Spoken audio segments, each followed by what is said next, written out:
Okay so what's up everyone, क्या हाल चाल है जी। ओके आई होप मस्त है। चलो ठीक है, अब हम प्लानिंग की जो लास्ट पॉइंट है उसको स्टार्ट करते हैं।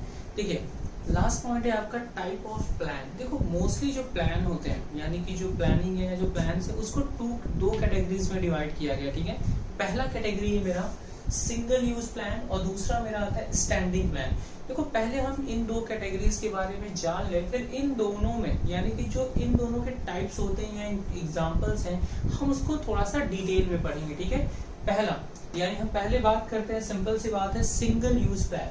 देखो नाम से ही लग रहा है सिंगल यूज प्लान, मतलब सिंगल यानी एक बार जो यूज किया जाता हो प्लान। देखो simply one time use plan. देखो सिंगल यूज प्लान क्या होता है, simply it is a one time use plan. One time होगा यानी सिंपल सी बात है, it is for a particular goal, किसी पर्टिकुलर पर्पस के लिए किया जाता है। और सिंपली जब वो पर्पस या वो जब सिचुएशन ओवर होता है तो फिर ये प्लान भी खत्म हो जाता है और next new plan is prepare for the new situation. और सिंपल सी बात है, हर बार नया प्लान प्रिपेयर किया जाता है नए सिचुएशंस के लिए। जैसे इसके कुछ एग्जांपल्स हैं, बजट हुआ, प्रोग्राम हुआ या प्रोजेक्ट हुआ। देखिए यही जो एग्जांपल्स हैं हम इसको अभी डिटेल में थोड़ा सा स्टडी करेंगे। नेक्स्ट है मेरा स्टैंडिंग प्लान। तो स्टैंडिंग प्लान का मतलब होता है रिपीट, जिसको बार बार रिपीट किया जाता हो, so known as the repeat use plan for an indefinite period. अब देखो इसका कोई पीरियड डिसाइड नहीं है, मतलब इट में भी हो सकता है 1 साल 2 साल 3 साल, लंबे पीरियड के लिए आप यूज कर सकते हो। लेकिन सिंगल यूज प्लान एक ऐसा है जो सिर्फ एक ही बार यूज होगा और फिर एक ही पीरियड के लिए होता है, यानी जैसे ही आपका situation over, single use plan खत्म हो जाता है। बट स्टैंडिंग प्लान का ऐसा कुछ नेचर नहीं, ये भैया रिपीट होता रहता है, धक्का दिए रहो, रिपीट किए रहो, चलता रहेगा, इसलिए इसका कोई पीरियड भी डिफाइन नहीं है। नेक्स्ट है आपका guideline for the smooth functioning. और देखो स्टैंडिंग प्लान सिर्फ मोस्टली यूज किया जाता है ताकि ऑर्गेनाइजेशन अपने वर्क्स को यानी जो भी एक्टिविटीज यूज कर रही है या फिर जो भी गोल को अचीव करने के लिए, ताकि जो ऑर्गेनाइजेशन में सिचुएशन है, माहौल है, थोड़ा सा ठंडा बना रहे, सही रहे। ठीक है, तो सिंपल सी बात है, स्मूथ फंक्शनिंग के लिए इसका यूज किया जाता है। जैसे इसके एग्जांपल से पॉलिसीज, प्रोसीड, रूल्स, मेथड। देखो ये सारे क्या है कि एक तरह से स्मूथ फंक्शनिंग के लिए। ठीक है, और ये हमारे गोल या एम को आइडेंटिफाई करने के लिए होता है।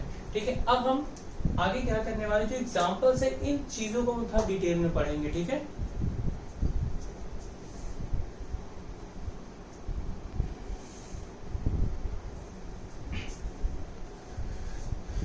चलिए अब सिंगल और स्टैंडिंग जो मेरा प्लान था उसको हम थोड़ा सा अलग अलग पॉइंट्स में डिस्कस करते हैं। सबसे पहला मेरा आता है objectives.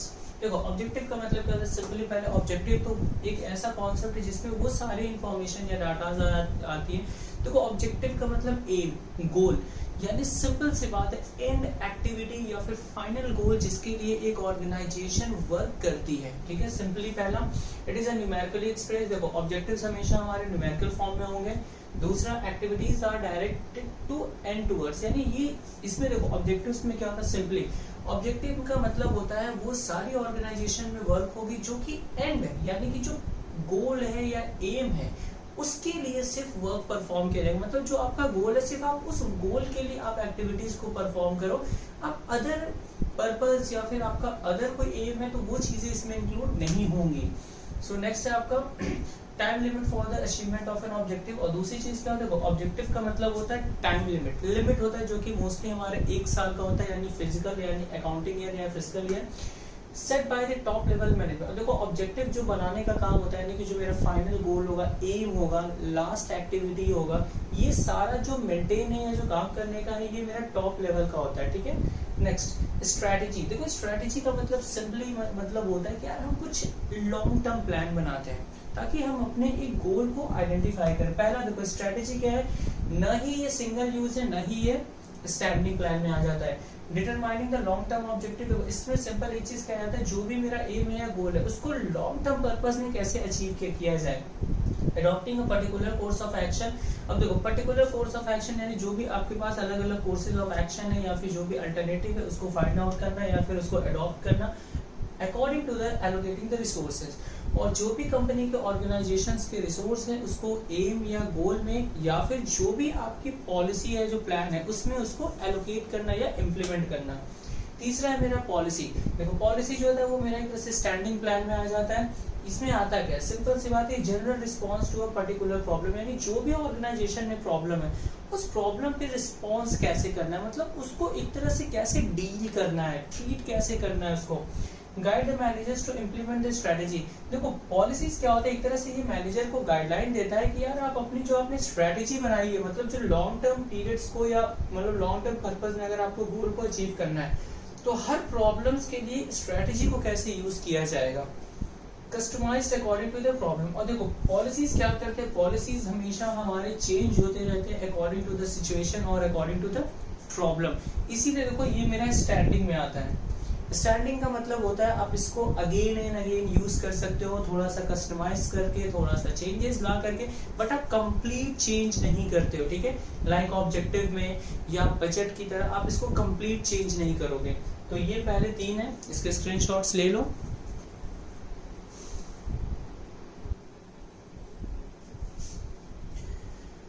Okay, now let's talk about the fourth point, which is the proceed. देखो proceeds का मतलब क्या होता है, simply it first of all it is included in the standing plan because सबसे पहला क्या होता है, it is mostly in a chronological order। देखो chronological order का मतलब होता है step by step, sequence by sequence, मतलब जो चीजें पहले होंगी हम उसकी पहले रिकॉर्डिंग करते हैं और जो चीजें बाद में होंगी हम बाद में करेंगे, ठीक है, मतलब स्टेप बाय स्टेप चीजें। So simply it is mostly in a chronological order. Next one, sequence or step for the different activities, यानी कि whatever the activities, जो भी आप different activities perform करते हो उन सारी activities को किस way में, मतलब what are the steps to be required, यानी किसी भी वर्क को परफॉर्म या करने के लिए आपको क्या स्टेप्स की जरूरत पड़ती है। It is generally meant for the employees, ये सिंपल सी बात एम्प्लॉयज के लिए होता है because simply it is standard यानी क्रोनोलॉजिकल ऑर्डर, मतलब एक एम्प्लॉय को किस किस तरीके से वर्क को परफॉर्म करना स्टेप बाय स्टेप। देखो कई बार क्या होता है कि एम्प्लॉयज को पहले हमें गाइडलाइन देने की जरूरत पड़ती है या फिर डायरेक्शन देने की जरूरत पड़ती है कि किसी भी काम को उसे करना कैसे है। तो सिंपल सी बात है, हम जब भी एम्प्लॉय को वर्क बताएंगे दैट वर्क शुड बी, या फिर जो भी इंफॉर्मेशन हम प्रोवाइड करेंगे that information should be step by step, ठीक है, स्टेप बाय स्टेप होना चाहिए to attend the predetermined goal. अब देखो हम क्यों अपने एम्प्लॉयज को ये सारी चीजें बताते हैं, ताकि हम अपने गोल्स या जो हमने प्री डिटरमाइंड किया, मतलब जो हमने प्लान किया है उसको हम अचीव कर सके। Next one is the method, method includes in the standing plan. अब देखो मेथड का मतलब क्या होता है, सिंपली स्टैंडर्डाइज और systematic way to perform the task, यानी जो भी टास्क या एक्टिविटीज है उसको परफॉर्म करने का एक सिस्टमैटिक या एक प्रॉपर मेथड होना चाहिए। सो मेथड का मतलब होता है तरीका वर्क को परफॉर्म करने का। अब देखो जो सिस्टमैटिक वे आप यूज करोगे उसमें क्या होना चाहिए, पहला वो आपका वे या वो जो मेथड है आपका टाइम बचाना चाहिए, मनी बचाना चाहिए, और नेक्स्ट वन एम्प्लॉयज की इफिशिएंसी को वो इंक्रीज करे।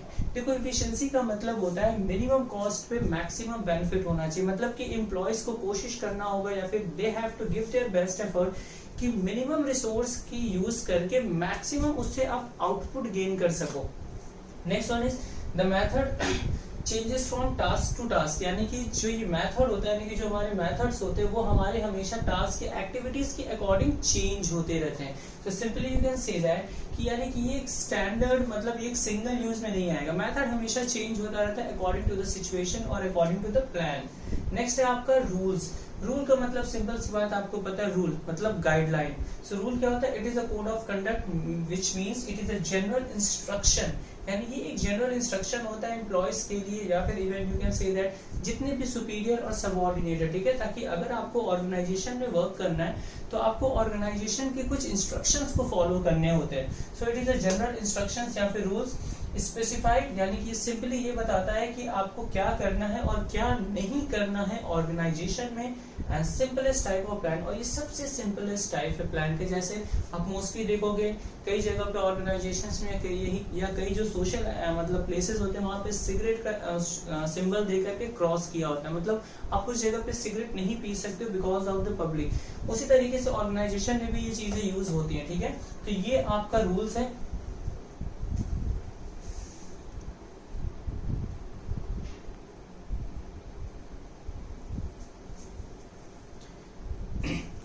Now let's talk about the seventh type of plan, which one is the program। देखो प्रोग्राम क्या होता है, सिंपली सिंगल यूज प्लान है, ठीक है। सिंगल यूज प्लान होने का मतलब सिंपल सी बात है, it contains the detailed information about the project, यानी वॉट एवर द प्रोजेक्ट और द गोल या फिर जो भी कंपनी का ऑब्जेक्टिव या एम है उसकी डिटेल इंफॉर्मेशन को ये प्रोग्राम कैरी करता है, यानी कि इसमें इंक्लूड होता है या फिर ये डिटेल इंफॉर्मेशन रखता है। एंड सिंपली ये जो प्रोग्राम होता है ये कुछ प्लान्स के कॉम्बिनेशन से बनता है, जैसे क्या क्या है, objective, policy, proceed and the rules.